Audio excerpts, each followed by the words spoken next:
Well, welcome to Christian Answers. My name is Jeff Short. Glad to have you along for the journey today. We're going to be dealing with a topic that's been in the news all over the place. We thought we were going to be dealing with this coronavirus for the rest of the year. We thought that we were going to be preoccupied with trying to beat this coronavirus, but it seems like we are now dealing with a problem of rioting, looting, protesting, marching, and all kinds of social upheavals and uprisings over the alleged, supposed issue of racism. Now, what sparked this whole thing was the unfortunate death, the killing, some say, even murder of this large 6'6" African-American man, George Floyd.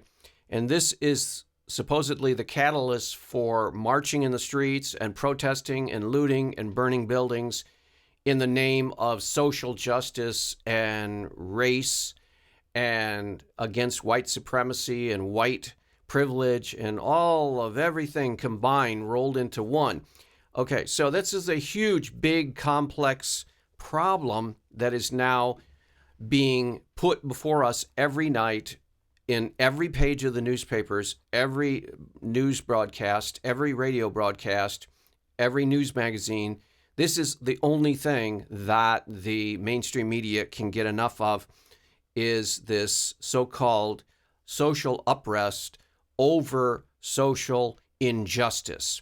And actually, the facts show that this is a case of police brutality, excessive force, police abuse, but somehow it's being turned into a whole racial issue.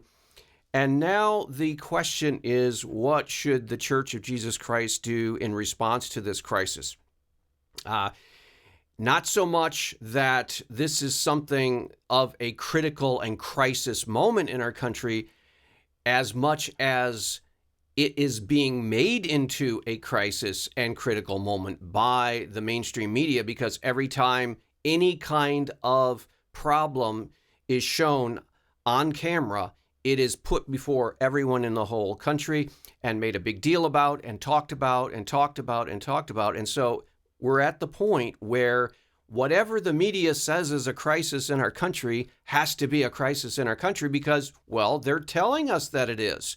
The news reporters are telling us that it's a crisis. The Black Lives Matter activists are telling us it's a crisis, so it has to be a crisis.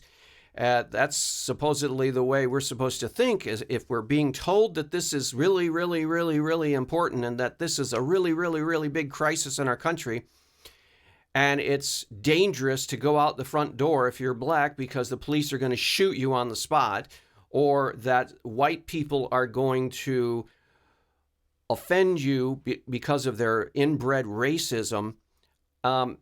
That's what we're being told, and that's what the whole conversation is now, because the news media has decided it will be the conversation. The black activists have decided this is going to be the conversation, and evidently this is how things are done now. You have the newspapers and the news media telling you what to think about, telling you what to talk about, and the whole big mess. Well, I'm not going to go into that whole big mess because we hear about it on the television and radio, and we read about it in the newspapers all the time. So I don't want to talk about the wider cultural issue or so-called issue. What I want to talk about is the strange and curious reaction to the Evangelical Church to these issues. Because it seems to me right now that the Evangelical Church is just falling all over itself, trying to affirm that it really, really, really is,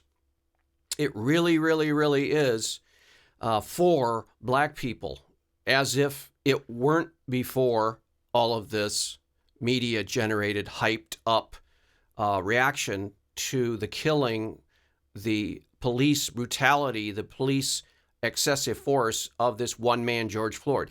So in other words, a lot of pastors are making sure that they state loud and clear in public that they are for Black Lives Matter. They are for putting an end to this social injustice. and this crisis, and we need to do it now, and we've been waiting too long, and the whole thing. And so we're going to analyze why evangelical pastors are simply buying into the narrative of the mainstream media and the activist groups instead of actually rationally sitting down and saying, okay, now what is the crisis here? What is the evidence for the crisis here? And do we really have to spend 4 weeks talking about racism in our country and in our churches because it's such and such a bad, awful, terrible thing that's happening right now? Because if I'm looking at the evidence and I'm looking at the statistics and I'm looking at the actual facts on the ground, I don't see systemic racism. And a lot of scholars don't see it. A lot of African American scholars don't see it. And so we need to have to ask the question, are evangelical pastors, the vast majority today, overreacting and overhyping something that isn't a crisis? In other words, are evangelical pastors seemingly jumping on the bandwagon and not wanting to be left behind in this movement? And are they overreacting? And as a result, are they leading their congregation and the people that they are in charge of pastoring, are they leading them astray by buying into a false narrative, actual false narrative? Well, we're going to look at a pastor who is a large megachurch pastor in Novi, Michigan, and his name is Bob Shyrock. And we're going to look at his reaction to this crisis. Now, his reaction is typical for a lot of evangelical pastors. His reaction is one of simple assume what you're told on the mainstream media. Do not question the mainstream media. Don't challenge the narrative that we're being given. Just jump into that and simply assume that what we're seeing and what we're hearing all over the place now, since the rioting and the looting and the burning and protesting and marching started, we're just going to assume that everything that is being done in the name of so-called justice and racial justice, we're just going to assume that that's all true. We're not going to take the time to look at it. We're just going to assume it, because taking the time to look at the actual facts and the data, that's too complicated. That's too hard. People might misunderstand us. We might have our motives misinterpreted. And worst of all, we might actually be called a racist. So that would be terrible crisis. And so most pastors are just going along with that narrative. And Bob Shylock is actually one of those pastors that's just going along with it. So let's jump into a video of Bob Shylock addressing his church, and we're going to see what he says, and then we're going to stop and evaluate what he says, and actually we're going to question whether he's really doing his church a favor by simply buying into a narrative that is probably not true. So let's look at the facts and jump into this, and I'll make some comments. I'll stop it at certain points, and we'll figure out if he's correct or not. Hey, Oak Point friends and family. It's Thursday late afternoon right now, and I've been dead silent on the whole crisis going on in our country since Sunday morning. And I want you to know there's 2 reasons for that. Okay, so let me jump in here real quick. He comes on the internet on his Facebook page. He's the megachurch pastor. I think Oak Point has 4 or 5, maybe even up to 8,000 people that attend on a Sunday morning. So he's concerned about having been silent on the protests, the marches, the calls for racial injustice, the calls against white racism. He's been silent. He hasn't said anything about all of this. And this is a big thing for evangelical pastors, because if they're accused of being silent on racial issues, then the accusation is that they are themselves racist. Because if you're not racist, you won't be silent. That's the assumption. And so if you don't jump right in and say you're all in favor for Black Lives Matter, you're all in favor of dealing with systemic white racism, you are looked upon as if you might possibly be a racist, because why aren't you talking and speaking out against it? Because there's pressure now building on, not only just pressure, not only peer pressure, you can get fired if you don't say the right thing, or if you're silent when they say you should be speaking out against the so-called crisis of racism in the United States, you can get fired. So Bob Shylock is a little worried. You can see he's a little concerned that it's taken him 3 or 4 days or more to actually say anything about the so-called March for Justice. And he's concerned that there are people in his congregation or around the world, or around the country, I would say more, or in his area, in the Detroit, Michigan area, that might interpret that silence as speaking loudly, that he is either apathetic, he doesn't care about racism, doesn't care about justice, or he's actually a racist himself. So he's a little, you can tell on his face, he's a little concerned. And this is what a lot of pastors are facing. They're facing this accusation that white people have hidden racism, and if you're silent, that's just proof that you have hidden racism, because if you were really concerned about justice, you would have already spoken out loudly and supported Black Lives Matter marches. So we'll go on here and see what else he says, but just bear in mind, that's the context. He's apologizing. Oh, I haven't spoken out in favor of the crisis, and I'm sorry that I haven't. Let's go further here.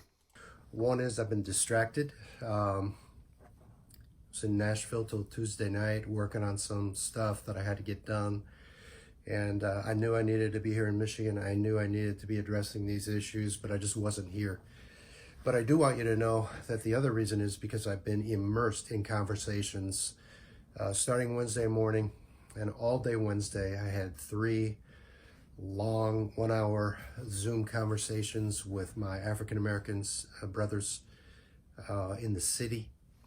Okay, I'm going to stop it here again. Now, here is a second point that evangelical pastors are now being told they must do. This is a test to see if you really are in favor of justice, or whether you're racist if you don't. If you don't do this, first of all, if you don't speak in favor of Black Lives Matter, then there's a question you might be a racist. And then second, if you don't go to the local African American church or speak to the area local Black Pastors Association, or if you don't in some way begin to have a conversation, that's the key word, can't have a conversation, a listening session with African American Christians, then that might indicate you're also a racist, because you don't care about justice. You don't care about your brothers and sisters of color. And so, again, there are these 2 tests. And so Bob Shylock has to make sure that everybody realizes, hey, I have been in conversation. I have been talking. I have been listening to my brothers and sisters in the Black community, finding out what's going on. See, I don't know because I'm white and I don't get it. So I have to listen to my Black brothers and sisters, and they have to tell me what is the issue. They have to tell me what the crisis is.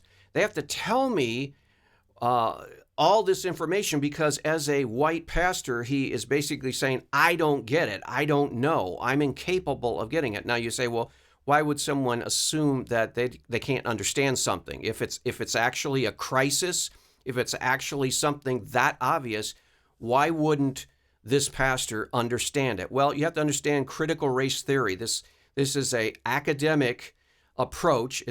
Another word is cultural Marxism. And this approach says that there are two types of people, the oppressed and the oppressor in society.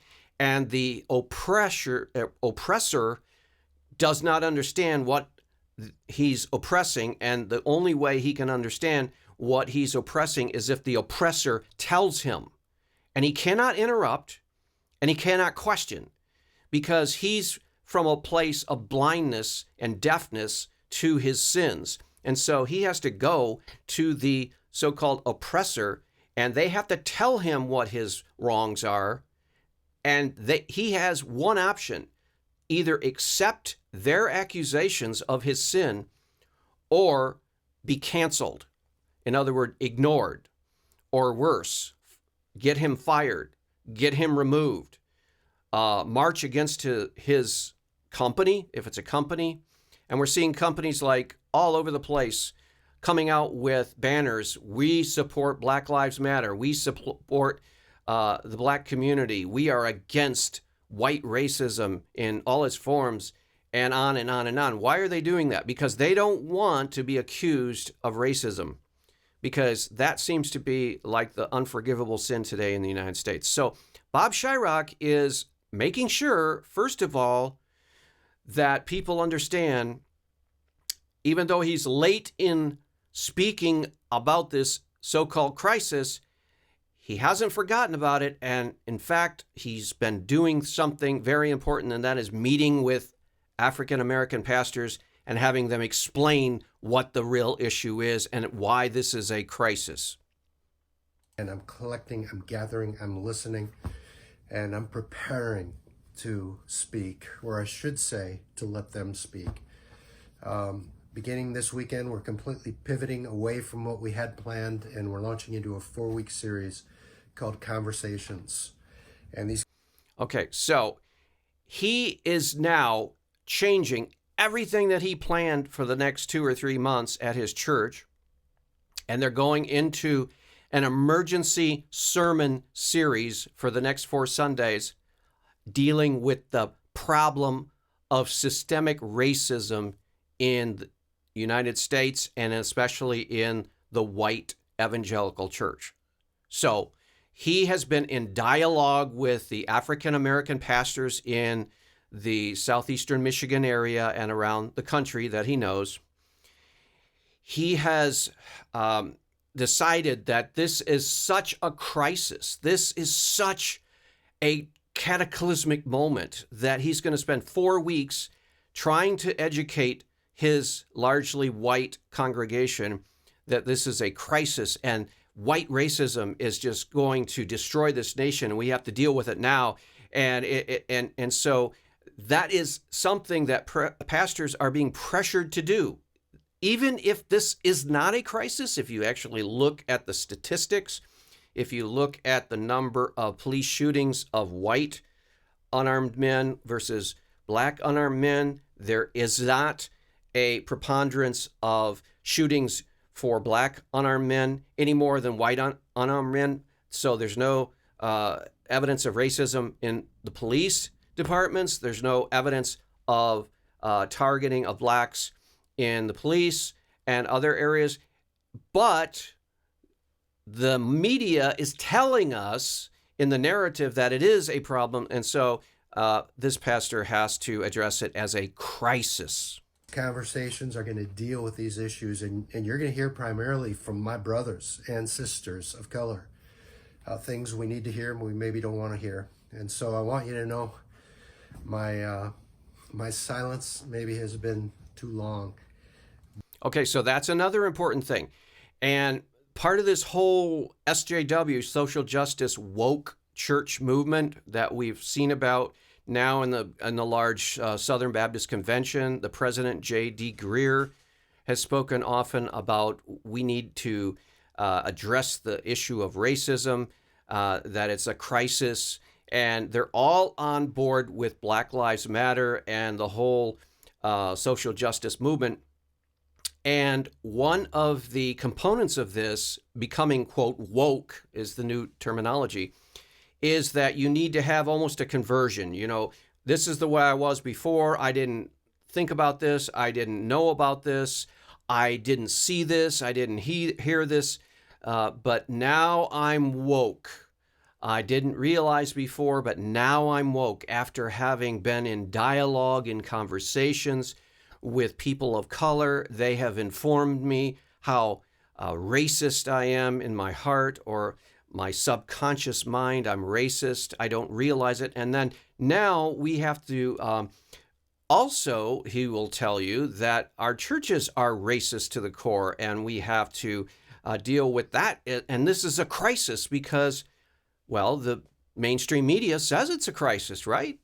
And the social justice activist says it's a crisis, right? So we have to assume that it's true. Not one time does this pastor or most pastors even deal with any kind of evidence. You just simply assume that everything you're told by the activists and the media, activist media, is true. So he is now going to humble himself, and he's going to say, my eyes have been opened. I realize this is a terrible, terrible crisis in our country, and we're going to deal with it. We're going to take 4 special weeks right now and deal with the whole sin of racism that we are so guilty of. But it has been a time of silent preparation, and I'm preparing that when we do speak as a church, it's going to be powerful. You're going to hear Black voices telling us what we need to hear, maybe what we don't even want to hear, what we don't like to hear, but what we need to hear, because I'm tired of things just continuing on the way they are. I'm tired of us treating racism like the common cold, like something we just have to live with and get over and get on with, and we'll get it again. I'm tired of that. We need to treat systemic racism like COVID-19, like a pandemic.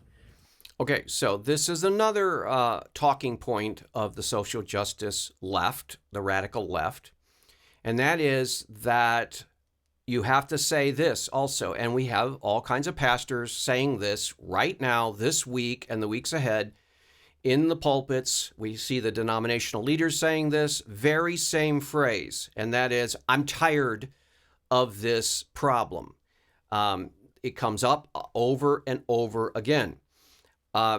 Instead of saying, okay, let me give a concrete example of a problem in our church or in the evangelical church, a real problem, a crisis problem, so that you understand what I'm talking about. No, it's always vague and generalities and saying, oh, you know, this has to stop. This has gone on and on and on and on and on. No, not one person that I've heard says, you know, isn't it strange that the cameras are only trained on the white policeman when they arrest a Black person? What about all of the white policemen arresting white people? You never see any of that. You never see any white cop shoot a white perpetrator. Doesn't that happen? Well, it does happen. It happens a lot more than a white officer shooting a Black perpetrator, but you'd never hear that. And none of these people ever question the narrative that's being presented to them. I wonder why. I wonder if it's just easier to just go along to get along. I wonder if it would be too complicated for these pastors, these communicators, to actually walk through the actual evidence and statistics and the data that can be found and should be brought out. It's just too hard to explain to people that, guess what, everybody? The media has ginned up a crisis. The Black activists have ginned up a crisis, and we're all supposed to be in turmoil because of this great crisis, when in reality, it's actually not a crisis.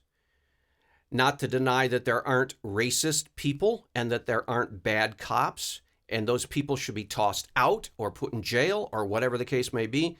But to say this is a national crisis or a crisis in the evangelical church is to way overblow this thing, to way over-exaggerate this thing. And I don't hear the pastors bringing that out. And Bob Shyrock certainly doesn't bring it out in his little talk. That requires urgent measures. And I hope. Urgent measures. We have to really, this is such a crisis, we have to get urgent with it. Even though there are hundreds and hundreds of issues that are really crises, breakup of the family, breakup of marriages, the sexual identity crisis, the gay marriage, profaning of marriage, the abortion crisis. We just have a whole list of things that are higher priority than any of this nonsense that we're hearing in the media, although the pastors now are being told they have to fall in line or else they're racist. What comes out of this 4-week series is some real serious step change in our church, in churches all around the region. Not just more incremental change, little changes, but some serious macro changes I hope come forth. I can't wait for you to hear beginning this weekend. So he's saying this is such a crisis moment. This systemic white racism in our churches is such a crisis. It can't be dealt with, whatever that crisis is. He didn't give us any specific instances, and that's what this should give you a clue. If the person is saying there's a crisis, but they don't actually say what it is specifically, for example, racism in the white church or racism in America, and they don't give you concrete example after example after example and cite statistics to show you this is a crisis, then you better beware, because you're being sold a bill of goods. And so he's saying this has to be dealt with, and it can't be dealt with incrementally. In other words, we can't try to remove this sin of racism, so-called crisis sin. We can't do it incrementally. We have to do it in all at once. This is a revolution. So, wow. He's bought into the whole Black Lives Matter, Antifa talking points. The voices that we really need to hear from. Okay, so that was Bob Shyrock, and that is his take on what we're seeing in the news every night and in the newspapers and on the internet. That is his perspective, and it's a common evangelical pastor perspective. And I would warn you, if your pastor is talking this way, if your pastor is trying to whip up a crisis in your church, you need to be very careful, because he is simply following the crowd, and don't be taken in by that. We'll talk to you next week on another edition of Christian Answers. God bless.